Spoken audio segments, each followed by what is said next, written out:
Hello, everybody. It is Friday in Pittsburgh, Pennsylvania. My name is Adam Bittner, assistant sports editor for multimedia at the Pittsburgh Post-Gazette, joined for the Friday edition of the North Shore Drive podcast by Jason Mackey, our Post-Gazette sports columnist.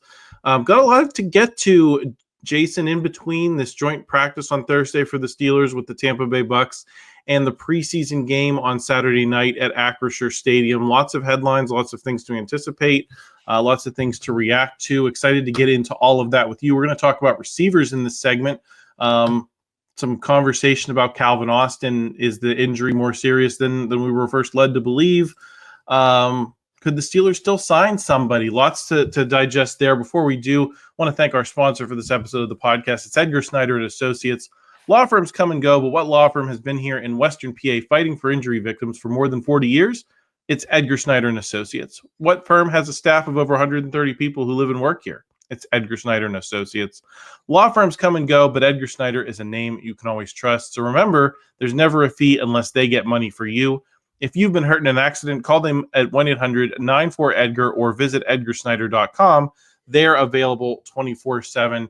Jason, Ray Fittipaldo, our Steelers insider, is reporting that Calvin Austin is expected to miss the remainder of the preseason, so not going to play this week against Tampa Bay or next week.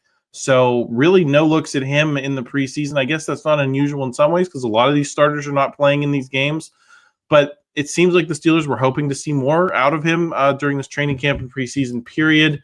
So Ray's looking at them potentially bringing in an outside receiver a little bit more seriously. There's been names we've been talking about for months at this point. Amari Cooper is at the top of that list. Gabe Davis, who they brought in for a workout a couple of months ago, is still out there.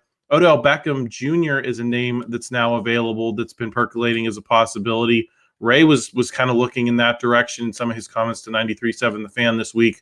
So let me ask you the question this way, Jason. Do the Steelers need one of those guys I just named, or are you starting to believe the hype surrounding Scotty Miller and Roman Wilson and how they've been meshing with Aaron Rodgers? No, they need a guy, Adam. They need a guy. And I think that's what this Calvin Austin III injury has taught me. I guess I didn't even need the lesson, but we know what it looks like when somebody goes down.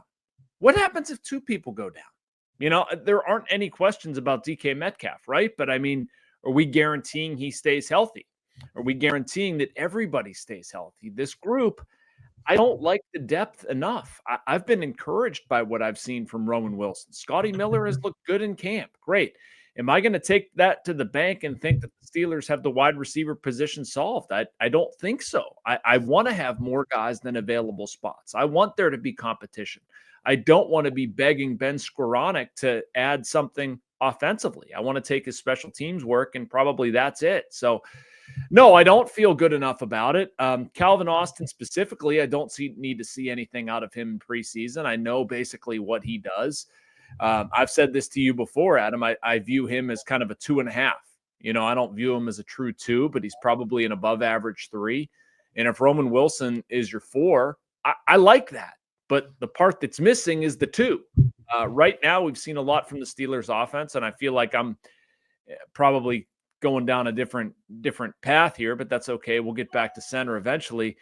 They're really scheming things to get the ball out quick and having Roman Wilson and getting the ball to him quickly, Scotty Miller, and using Aaron Rodgers' brain to make this happen.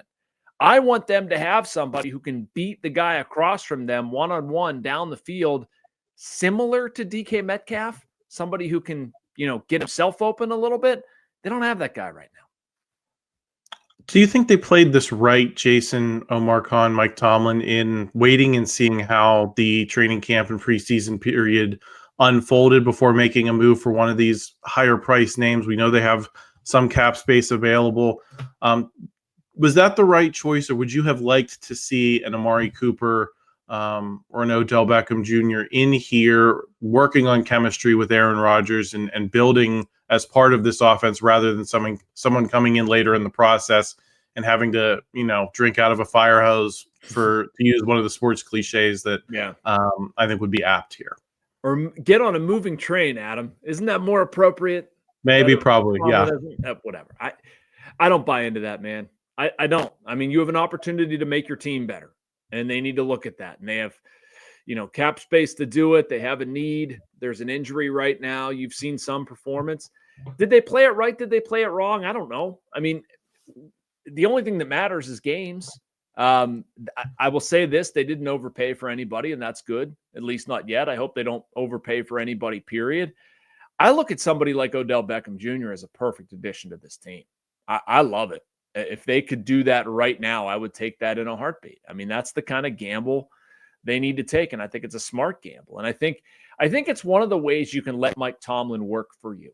There's a lot of people that want to talk about Tomlin in a negative sense and what he can't do and how he's limited and he doesn't do managing late game situations, all of it. I get it. One of the things Mike Tomlin does do, he gets people to want to come in here and play for him and sort of keeps things under wraps, like finding a way to integrate Jalen Ramsey. I think is going to be actually a very good thing for Tomlin, managing a Jonnu Smith situation, managing the Aaron Rodgers situation. If all of this works, Mike Tomlin's going to come out of here looking really pretty.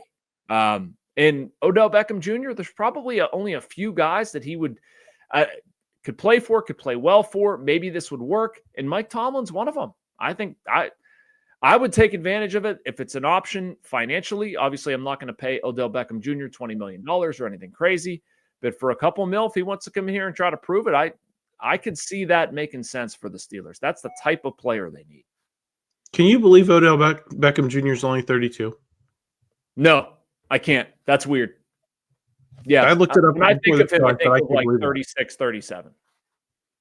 Yeah, me too. And so maybe there is some tread left on those tires. I know it's been kind of, an inconsistent period for him since winning the Super Bowl with the Rams, but he's not at the age where you're like, that guy is totally toast.